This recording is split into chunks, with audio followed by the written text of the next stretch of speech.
So I think maybe just be helpful to talk a little bit about how our RNC meetings work, because I think there are many who aren't on the RNC. It is the most open process you could possibly imagine.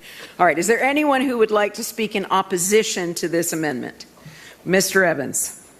Madam Chair, thank you so much. I rise in opposition. I urge my colleagues to vote no. And the reason is because part of the success that we've experienced has been the very change that this resolution or this rules change seeks to undo. We don't elect a quarterback. We don't elect a right offensive lineman. We don't elect any of those. We've been winning. We want to continue to win. We've been winning. We want to continue to win. And so there's no reason to change the rules that are helping us win the way we're winning now. So I urge everyone to vote no. Sorry. Gwen Bowen, Louisiana.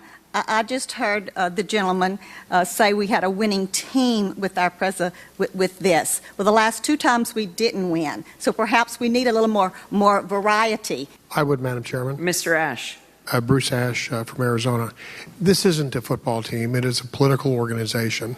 And I'd personally like to see men and women within that organization create their own leadership, one that comes from them, a leader that inspires the others, and not one that's imposed upon the group. Marlis Patma from Iowa.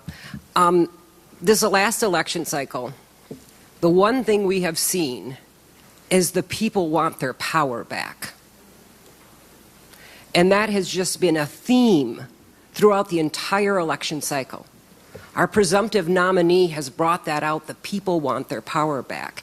And I think it only behooves us here at the RNC to empower those people who are closest to the grassroots.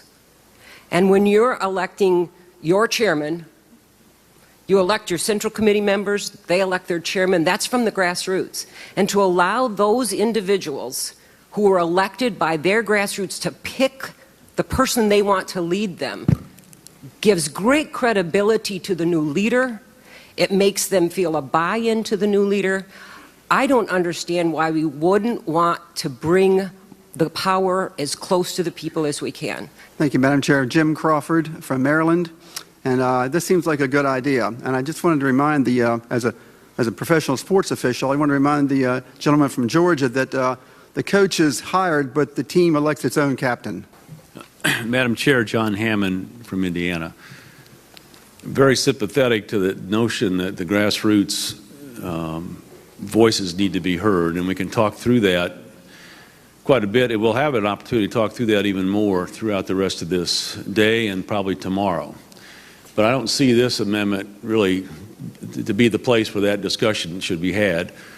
This will tend to weaken the chair's role, and it will not address the concerns related to the grassroots. And I would urge opposition. In favor, say aye. Aye. Those opposed, say nay. Nay. The nays have it. I don't understand why we wouldn't want to bring the power as close to the people as we can.